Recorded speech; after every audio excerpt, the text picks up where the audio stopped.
abrir sua Bíblia no Evangelho de Mateus, capítulo de número 3. Evangelho segundo São Mateus, capítulo de número 3. Nós vamos ler alguns versículos, a partir do versículo 13, nós vamos ler até o verso 17. Estou utilizando a versão King James. E esse texto que eu escolhi como base da mensagem desta manhã é o batismo de Jesus. Eu creio que todos nós já conhecemos, lemos, já ouvimos, já estudamos sobre ele. Talvez você não esteja muito ambientado, esteja nos visitando, talvez não faça parte, de uma igreja evangélica. O que nós fizemos hoje é que o próprio Senhor Jesus se submeteu a essa ordenança, o batismo em águas. E o texto que vai trazer este momento está em Mateus, capítulo 3, o versículo de número 13, diz assim: Então Jesus veio da Galileia para o Jordão, veio da Galileia ao Jordão para ser batizado por João. Mas João se recusava, justificando: Sou eu quem precisa ser batizado por ti, e vens tu a mim? Jesus, entretanto, declarou: Deixe assim por enquanto, pois assim convém que façamos para cumprir toda a justiça. E João concordou. E sendo Jesus batizado, saiu logo da água. E eis que se abriram os céus, e viu o Espírito de Deus descendo como pomba e vindo sobre ele. Verso 17. Em seguida, uma voz do céu disse: Este é o meu Filho amado, em quem muito me agrado. Amém? Pai, muito obrigado por esse momento. Muito obrigado, Senhor, pela tua palavra lida. Muito obrigado, Senhor, porque tu destes o exemplo de todas as coisas, Senhor, e também tu deste o exemplo de ser batizado. Que nesse momento que vamos falar acerca do texto, que as tuas verdades possam ser sinalizadas com poder, com autoridade, com sabedoria, que a revelação do teu Espírito possa ser viva nos nossos corações, nas nossas mentes, Senhor. Muito obrigado, porque sabemos que o teu Espírito, assim como esteve no batismo de Jesus, está conosco nesta hora, em nome de Jesus. Amém. Amém. Com certeza, o dia de hoje é um dia inesquecível. Inesquecível para aqueles que se batizaram, inesquecível para as famílias, que com certeza vão se lembrar desse dia para todo sempre. E eu também tive esse momento. Eu fui batizado em águas há alguns anos atrás, quando eu tinha 8 anos de idade, faz pouco tempo. E eu fui batizado numa igreja batista, primeira igreja batista de Copacabana. Pastor Joelso, que me batizou em águas. Era no mês de julho, e o batistério, irmão, meu Deus do céu. Eu não sei se estava muito fria a água hoje, eu acho que não, Tava de boa, Não sentiu nada, Graças a Deus, que bênção. Quando eu entrei no meu batistério, eu me lembro da temperatura da água até hoje. Cheguei a fazer aquela careta santa, entrando ali. Eu tinha 8 anos de idade. Aqueles que conhecem bem a denominação batista, sabe do critério que eles têm para batizar em águas. E eu fui, acho que um dos primeiros casos, junto com um grupo de meninos. Nós fomos 3 meninos que nos batizamos com 8 anos de idade. Eu tive que passar por 5 sabatinas, entrevistado por 5 juntas na igreja para dizer porque eu queria ser batizado. Tamanho, o critério que foi usado. Mas eu me lembro muito bem disso. Foi no mês de julho, misericórdia, como estava frio.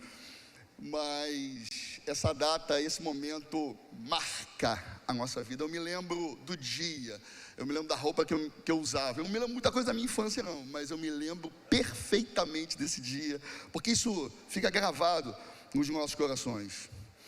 Essa prática do batismo, ela é observada nas igrejas cristãs, de um modo geral, que marca a confissão pública do cristão e a sua inserção no seio da igreja.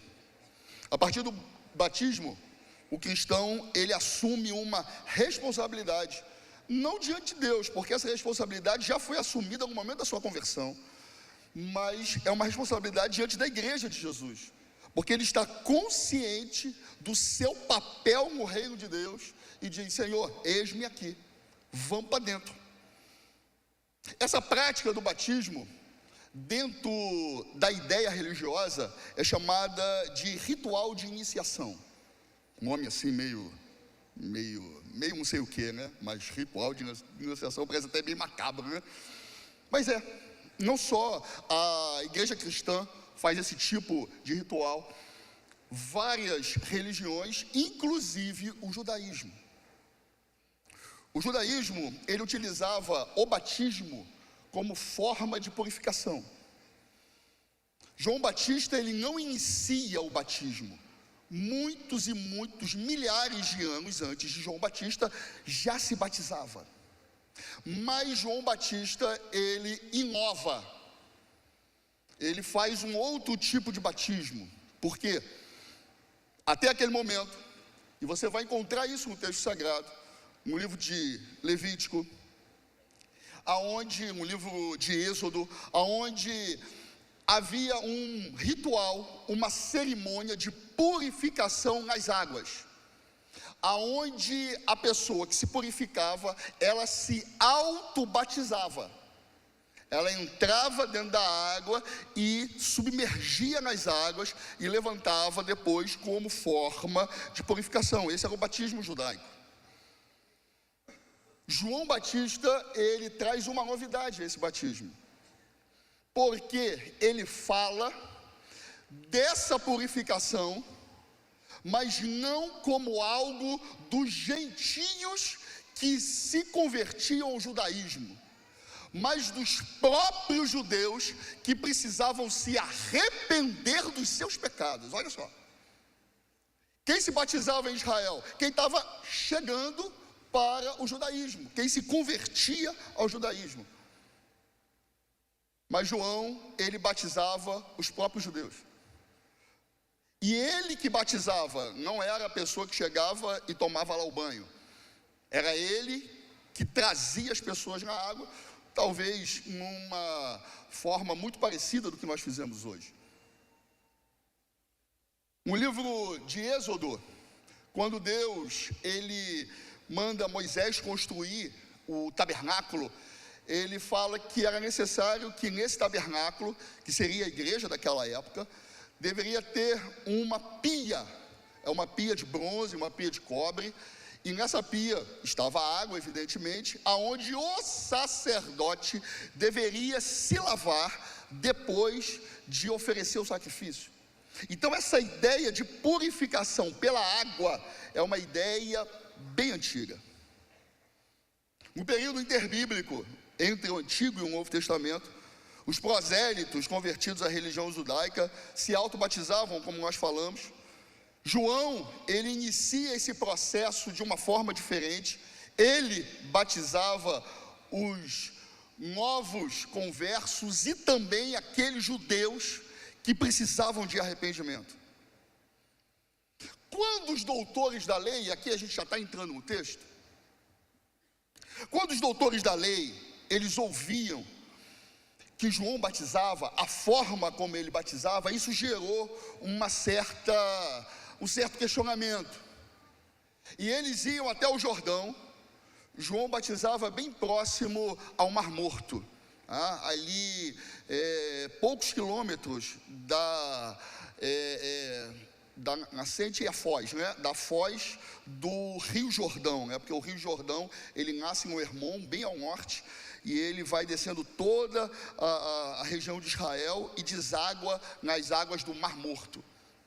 E ele batizava bem próximo ali ao Mar Morto, bem próximo à cidade de Jerusalém, aonde existem as famosas cavernas de Qumran, aonde os manuscritos do Mar Morto foram encontrados. E nesse local, os doutores da lei, os fariseus, os escribas, a elite religiosa daquela época, eles iam para analisar o batismo de João. E João, irmãos, ele não tinha papas na língua. João, ele chutava o balde de verdade, e aí chegava, já pensou, irmãos, chegando os pastores, os grandes líderes de hoje, os grandes arcebispos, cardeais da igreja, né? Chegando para ver o rapaz batizando, e aí ele dizia: vocês, raça de víboras, quem vos ensinou a fugir da ira de Deus? Misericórdia, né? Isso é o João Batista. Não é à toa que perdeu a cabeça, né? Porque esse aí falava a verdade sem rodeios. E aí, um determinado dia, quem se apresenta para se batizar por João? O único que talvez em todo Israel não tinha necessidade de se batizar. Ele vê o próprio primo Jesus de Nazaré se aproximando para ser batizado. Na hora ele interpela Jesus e diz: Senhor, Jesus, por favor, vamos botar as coisas como elas devem ser. Sou eu que tenho que ser batizado por ti. E você que está vindo a mim, João, fica quieto, relaxa, tá? Porque é necessário que se cumpra toda a lei. E naquele momento, no batismo de Jesus, irmãos, a Bíblia Sagrada diz, o texto que nós lemos, os céus se abrem. Misericórdia.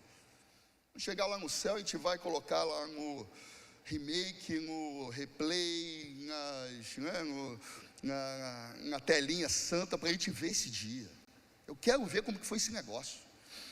O céu se abre. Desce uma pomba em forma corpórea do Espírito Santo, irmão. A única vez que acontece isso com a Bíblia Sagrada. A única vez. E ouve-se uma voz do céu. O texto dá a entender que todo mundo ouviu a voz. Este é o meu filho amado. Nele eu tenho muito prazer. Naquele momento, estavam representadas no batismo de Jesus o Pai, o Filho e o Espírito Santo. O Pai, através da voz que vinha do céu: este é o meu Filho amado. O Espírito Santo, através da pomba que desceu dos céus abertos. E o Filho, Jesus Cristo, sendo batizado. O texto vai trazer para a gente a manifestação da Trindade, a manifestação completa de Deus, resumida no batismo. Vocês que se batizaram, todos que já passaram por essa experiência, e aqueles que ainda não o fizeram, eu quero dizer para vocês, nesta manhã, que quando nos batizamos, nós estamos cumprindo com o mandamento do Senhor, mas nós estamos absorvendo de Deus a revelação dele para a humanidade. As três manifestações que nós vemos no batismo são submissão, identificação e capacitação. É possível a gente repetir isso? Vamos lá? Submissão, identificação, capacitação. Só vocês.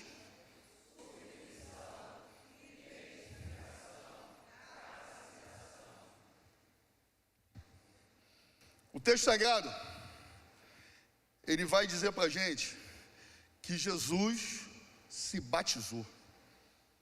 O único que não deveria se batizar, não tinha necessidade de se batizar, mas ele se batizou. Por que Jesus se batizou, irmãos? Porque ele foi submisso à vontade do Pai. Na língua portuguesa, a palavra submissão significa condição em que se é obrigado a obedecer, disposição a aceitar o controle de alguém, sujeição, subordinação às leis, disposição para obedecer, docilidade, subalternidade. A palavra submissão, ela é oriunda do latim. 80% do nosso idioma vem do latim. E ela traz a ideia que nós acabamos de falar, mas essa mesma palavra no grego, ela é upotasso, que significa atitude voluntária de ceder. Muito interessante a ideia de submissão grego, né? Atitude voluntária de ceder. Pela palavra, pelo significado da palavra, pela etimologia da palavra, você já entende o que é submeter. Submissão vai além de obediência. Submissão extrapola o cumprimento de leis.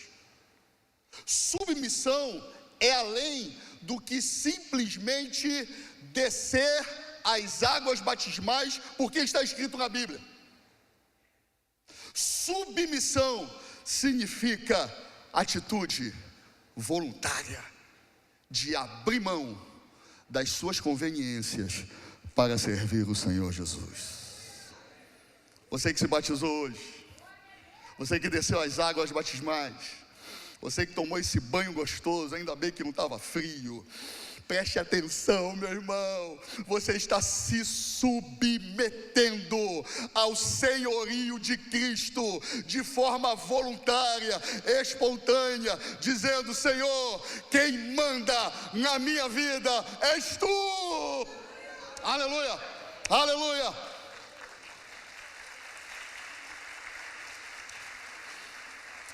Jesus de Nazaré, o unigênito do Pai, se submeteu à encarnação. O que é isso? Ele se fez gente, ele se fez carne, tomou a forma humana e voluntariamente se sujeitou às implicações de ser gente. Ao ponto do apóstolo Paulo trazer no texto de Filipenses, capítulo 2, versículos 5 a 8, a seguinte informação acerca da encarnação: tende em vós aquele sentimento que houve também em Cristo Jesus, o qual, subsistindo em forma de Deus, não considerou ser igual a Deus coisa que se deveria aferrar, apegar-se, mas esvaziou-se a si mesmo, tomando a forma de servo, de gente, tornando-se semelhante aos homens, e achado na forma de homem, humilhou-se a si mesmo, tornando-se obediente até a morte, e morte de cruz. Aqui está, irmãos, a encarnação. Aqui está o efeito da submissão. Jesus fez isso. Jesus deu esse exemplo. Foi a submissão dele que o levou a ser batizado. Ele próprio disse para João: João, calma, João, deixa que assim seja por agora, pois nos convém cumprir toda a justiça. Batismo é submissão ao mandamento divino. E nesta manhã, vocês estão submetidos à vontade de Deus. Portanto, ide, fazei discípulos de todas as nações, batizando-os em nome do Pai, do Filho e do Espírito Santo. Quem crer e for batizado será salvo. Quem não crer será condenado. Todo cristão que nasceu de novo foi iluminado pelo Espírito Santo. Vocês só fizeram isso porque o Espírito Santo trouxe essa consciência, essa convicção para vocês. Não é porque vocês nasceram no lar evangélico, estão na IERC, todo mundo está se batizando, não. Essa decisão, ela vem de dentro, ela não vem de fora. Ela vem de dentro, e quem traz essa certeza, essa coragem, é o Espírito Santo. E todo cristão que foi iluminado pelo Espírito Santo, ele se tornou um discípulo de Jesus. E como discípulo de Jesus, agora a gente, com todo respeito, nós não mandamos mais no nosso nariz. Não somos mais donos do nosso nariz, porque a nossa vontade, o nosso desejo é nos submetermos à vontade do Senhor Jesus. Aleluia, aleluia, aleluia. O texto do Salmo 119, versículo 1 a 3 nos diz: bem-aventurados que trilham com integridade o seu caminho, os que andam na lei do Senhor. Bem-aventurados, felizes são os que guardam os seus testemunhos, que o buscam de todo o coração, que não praticam a iniquidade, mas que andam nos caminhos dele. Felizes são os submissos. Talvez isso soe um pouco paradoxal. Como pode alguém se submeter à vontade de outro e isso lhe causar felicidade? Eu que mando na minha vida, sou eu que faço o que eu quero fazer, eu que digo se vou, se venho, se fico. Como eu vou deixar outra pessoa cuidar, dominar, arbitrar sobre a minha vida? A sociedade ocidental, inclusive, ela se arvora de ser a sociedade da liberdade, aonde nós escolhemos os nossos representantes, aonde há a famosa democracia, porque nós que governamos, é o povo que governa, ou pelo menos é isso que deveria ser. Os ocidentais, eles tiram essa onda, né? E se arvora disso. Só que, meu irmão, com Jesus não tem democracia não, tá? Beleza? Tá entendendo? Batizados? Tem essa parada de democracia com Jesus não. Tem não. Porque aqui o que opera não é a minha vontade, não é o meu voto. Quem opera é o Senhor. Quem decide é o Senhor. Ai, meu Deus, o que eu vou fazer da minha vida? Se tranquilize, porque a vontade do Senhor sempre, sempre será boa, perfeita e agradável.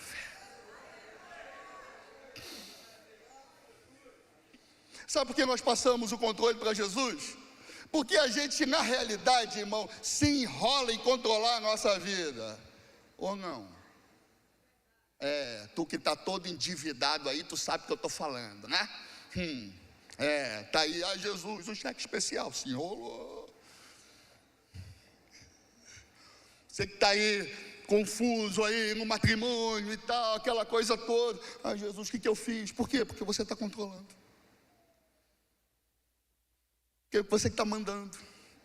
E eu quero dizer para você, meu amigo, meu irmão, você que está aqui com a gente hoje, passa o controle, passa o bastão da sua vida para Jesus, porque Ele sabe o que é melhor para você, e Ele vai te levar a águas tranquilas, a pastos verdejantes, porque Ele é o Senhor de toda a terra. Aleluia, aleluia, aleluia. A submissão não nos avilta, não nos limita, não nos reprime, não nos aprisiona. A submissão nos liberta.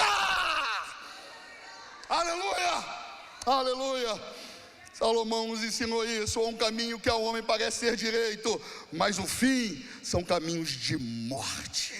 Mas hoje vocês escolheram a vida. Igreja, nós escolhemos a submissão, assim como Cristo se submeteu ao batismo. Aleluia. Você se lembra da segunda característica? Submissão, identificação.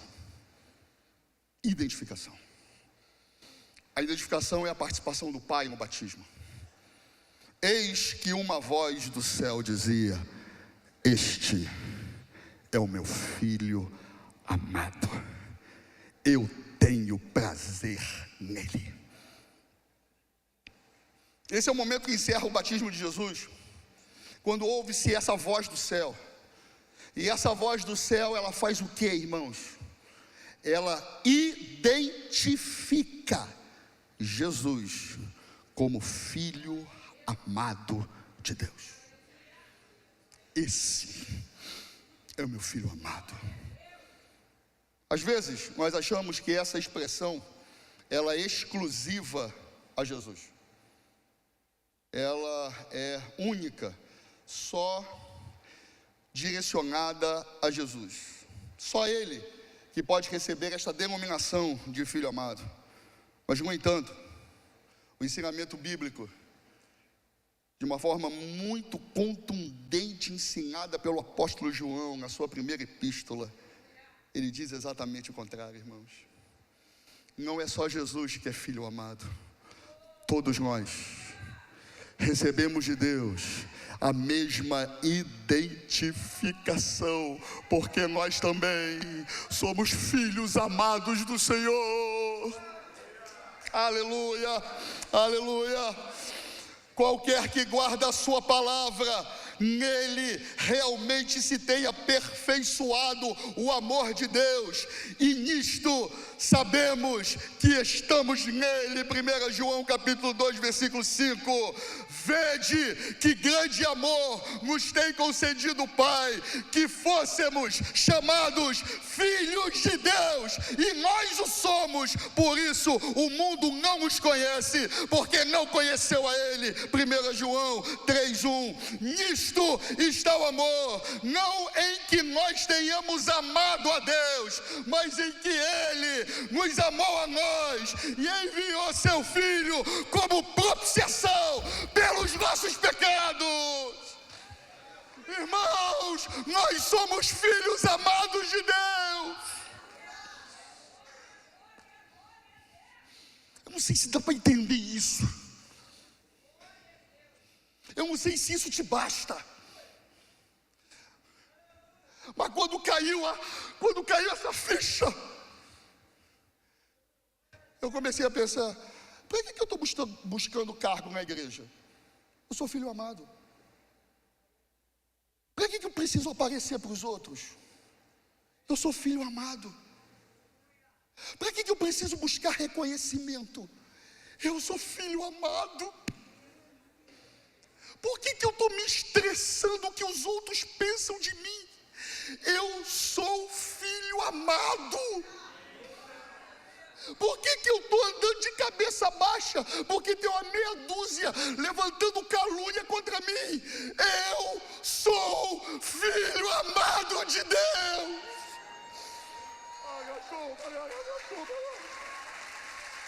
Aleluia, aleluia. Está entendendo isso, irmão? Levaram Jesus à cruz, crucificaram-no, espancaram-no, açoitaram-no, mas ele continuou firme, porque ele sabia que ele era filho amado de Deus.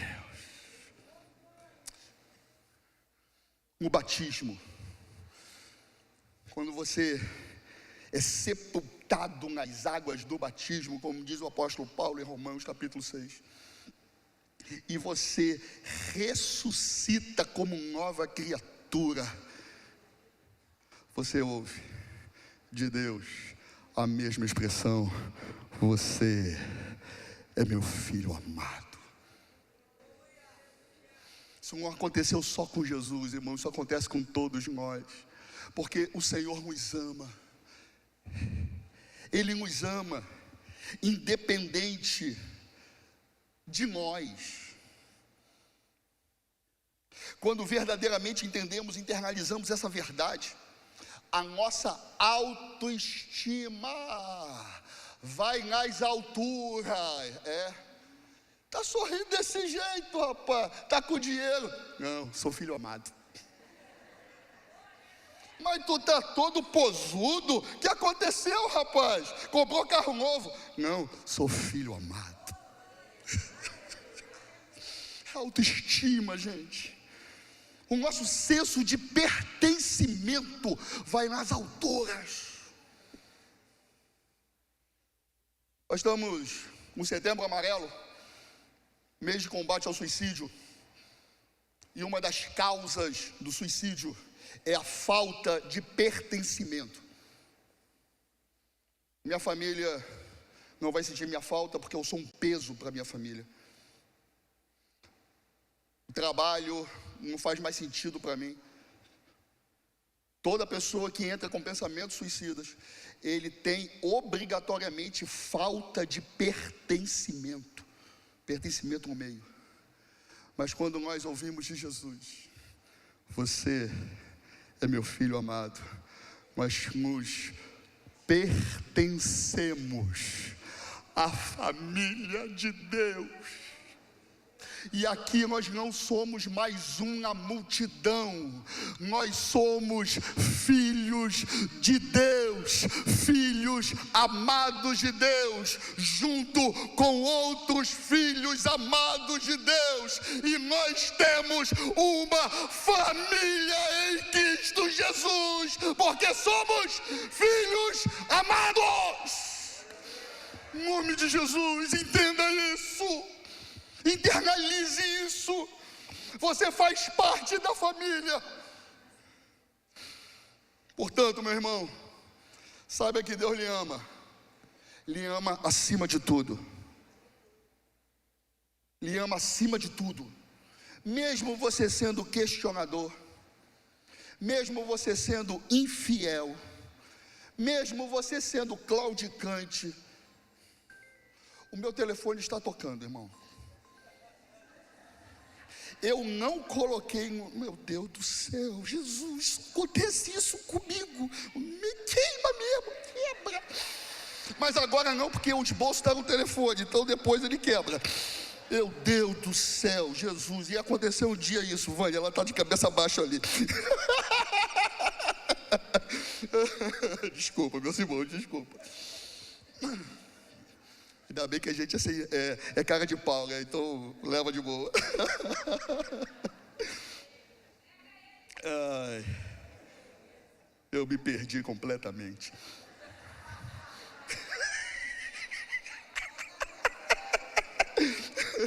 Ai, Jesus. Ai. Peguei, voltei. Você pode ser, eu estava falando do claudicante, né? Claudicante. Quem sabe o que é claudicante aqui? Não é aula de português, não. Claudicante é aquele que começa e não termina, que fica no meio do caminho, que diz que vai e não vai, né? Muita gente é claudicante, mas Deus continua amando. Tem muita gente aqui sentada que já pensou várias vezes em se batizar, mas não se batiza. Deus continua lhe amando. Porque você é filho amado. Ele não muda a sua opinião em relação a você pelo que você faz. Está entendendo isso? Sabe por quê, meu irmão? Porque Ele te ama incondicionalmente. Você é filho amado de Deus. Então sinta esse amor na sua vida. Sinta o abraço do Espírito Santo. Você faz parte da família. Você não é um ser fora do contexto, não é um corpo estranho no meio da igreja. Você faz parte desse povo. E eu não estou falando sobre aqueles que são membros da IERC. Você que está nos visitando é amado de Deus. Aleluia, aleluia, aleluia, aleluia. Cântico dos Cânticos, capítulo 7, versículo 10. Eu sou do meu amado, e o meu amado é meu. O seu amor está sobre mim. Aleluia, aleluia. Para a gente terminar, irmãos,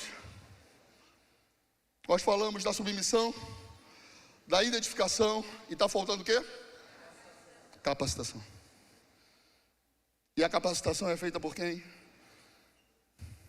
O que está faltando aqui dos três? O Espírito Santo.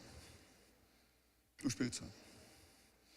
E o Espírito Santo, o texto diz que foi aberto os céus e ele desceu como pomba. Pomba. Pomba. não foi como uma águia,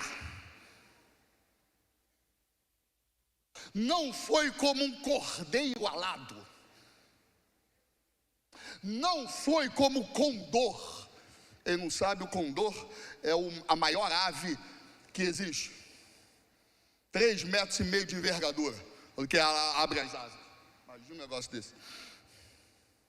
Ele não se manifesta como um ser gigante, ele se manifesta como pomba. Como pomba. Como eu disse a vocês no início, essa é a única vez que a Bíblia Sagrada materializa o Espírito Santo. Única vez. E a primeira vez que o texto sagrado traz a figura de uma pomba é lá na Arca de Noé, quando as águas começam a baixar. Noé solta primeiro um corvo, e o corvo vai e volta. Depois ele solta uma pomba, e a pomba vai e voa. Depois ela retorna, solta a segunda vez, e aí na segunda vez ela volta com o quê? Com um galhozinho, um ramo no bico. E ele solta pela terceira vez, e a pomba vai, e ela não volta mais. Boa mensagem é essa, hein, Aleph? Os 3 estágios do Espírito Santo, hein? Deus do céu, recebe aí, pregador. Bom disso. Uma segunda vez que a pomba, ela é referenciada na Bíblia Sagrada, está lá no livro de Levítico, capítulo 5, versículo 7, que a Bíblia fala sobre o ofertante. Para sacrificar ao Senhor tinha que ser alguns tipos de animais. Tinha que ser um ovilho, um gado, não é? Pequeno, né, de 1 ano. Podia ser um cordeiro, ou podia ser um bode, dependendo do tipo de sacrifício. Mas o texto vai dizer isso. As famílias que não tinham condições financeiras, o que elas faziam? Sacrificavam uma pomba. O próprio Jesus, ele se referiu às pombas. Capítulo 10 de Mateus, versículo 16. Foi um momento onde que Jesus envia seus discípulos para uma espécie de estágio supervisionado. Seus discípulos estavam com eles há algum tempo. E aí Jesus disse: olha, agora vocês vão fazer o que eu faço. Vocês vão pelas cidades, pelos valados, vão pelos guetos, e vocês vão levar as boas novas do Evangelho. Vocês vão curar os enfermos, vão expulsar os demônios. Jesus os mandou de 2 em 2. E no capítulo 10 de Mateus, versículo 16, Jesus diz: eis que vos envio como ovelhas no meio de lobos. Portanto, sede prudentes como as serpentes e simples como as pombas. De acordo com todas essas referências bíblicas, nós podemos entender, inferir, que a escolha divina para que o Espírito Santo pudesse ser representado no batismo de Jesus era a pomba. Por quê? Porque a pomba é um animal, é uma ave acessível a todos. Todos podem comprar uma pomba, podem criar uma pomba, podem ter a sua pombinha em casa, porque o animal que se reproduz com facilidade. Aqui no Rio de Janeiro nós temos infestação de pombos, né? A gente não tem predador, né? Para pombo. Pombo é um animal da Europa, ali do Oriente Médio. Trouxeram para o Brasil os portugueses, aí acabou, meu irmão. Tem mais pombo do que rato no Brasil. Literalmente, isso não é história não. Todo lugar tem. Se prolifera com facilidade. E o que Deus está querendo dizer com isso para a gente? Eu estou enviando para vocês o meu Espírito, porque o meu Espírito, ele será derramado sobre toda a carne. Os vossos filhos e vossas filhas profetizarão, Os vossos velhos terão sonhos, os vossos jovenzinhos terão visões, até mesmo sobre os escravos derramarei do meu espírito, porque o meu espírito é como a pomba, acessível a todos. Ao cumprir-se o dia de Pentecostes, estavam todos reunidos no mesmo lugar. De repente veio do céu um ruído como de um vento impetuoso, veemente, encheu toda a casa onde estavam sentados, e lhes apareceram umas línguas como de fogo, que se distribuíam sobre cada um deles. Pousou uma, e todos ficaram cheios do Espírito Santo e começaram a falar noutras línguas. Por que o Espírito Santo veio no batismo de Jesus? Porque ele dá acesso a qualquer um de nós receber essa presença.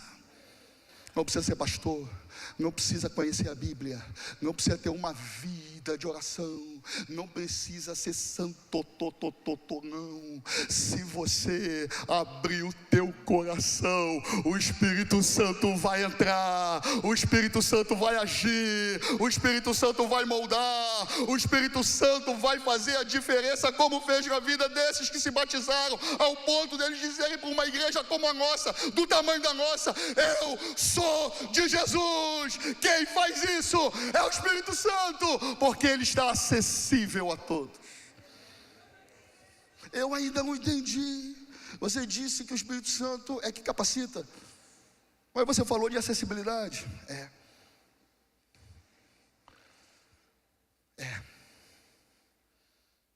Porque o que nos espera, irmãos, batizados,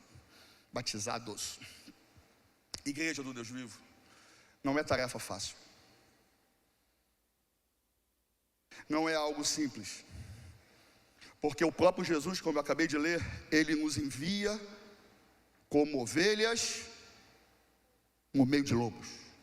Então quero dizer para vocês, irmão, aqui é pastor falando sem querer te enganar. Não tem vida fácil no evangelho. Não tem mar de rosas, não tem céu de brigadeiro.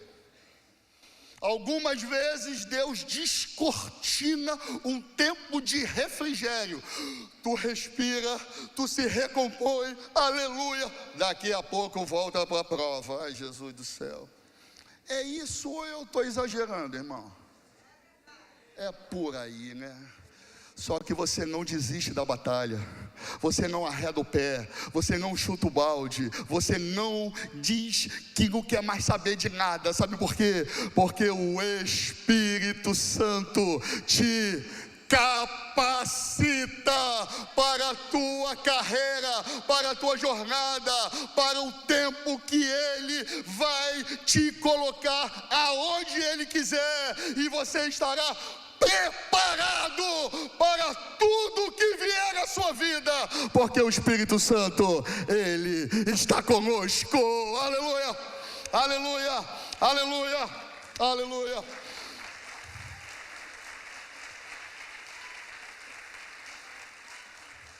O batismo em águas revela a participação do Espírito Santo, porque nos capacita a desenvolver a nossa chamada espiritual. Atenção, vocês que se batizaram, a vida não foi feita para pagar boleto, entendeu? Você não está aqui nesse mundo para pagar boleto, você está nesse mundo porque Deus lhe chamou para uma missão. Igreja, nós não estamos de passagem, nós não estamos vendo a banda tocar, nós estamos aqui porque fomos chamados por Deus para uma missão. E nós precisamos tomar a responsabilidade de cumprir com essa missão. Só que nessa missão tu não está sozinho, não. Tu não está na podre, não. Tu não está abandonado, não. O Espírito Santo está te capacitando, porque ainda que você tenha que passar pelo vale da sombra e da morte, o Senhor está contigo. Ainda que uma nuvem de inimigos te cerque, o Senhor é teu refúgio e socorro bem presente na hora da tribulação. Aleluia. Não se trata da tua força, da tua estratégia, da tua inteligência, da tua contextualização, como diz o texto sagrado, não por força, nem por poder, por violência, mas pelo meu Espírito, diz o Senhor. Aleluia, aleluia, aleluia. Ministério de louvor, por favor.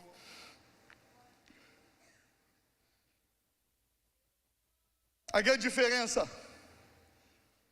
dos discípulos de Jesus para nós, no tempo que Jesus estava com os seus discípulos, é que eles entendiam o Emanuel. E você sabe muito bem que Emanuel significa Deus conosco. Um Deus que está presente, um Deus que está perto, um Deus que está acessível. Só que Jesus, ele muda essa expressão, essa ideia. Em João capítulo 14, versículo 16 e 17, Jesus disse: e eu rogarei ao Pai, e Ele vos dará um outro ajudador, um outro consolador, para que fique para sempre convosco, a saber, o Espírito da verdade, o qual o mundo não pode receber, porque não vê nem o conhece, mas vós o conheceis, porque Ele habita convosco, e Ele estará em vós. O que Jesus trouxe de novidade aos discípulos é que quando Ele partisse, o Deus que está ao lado, agora Ele vai se introspectar, Ele vai entrar dentro da gente.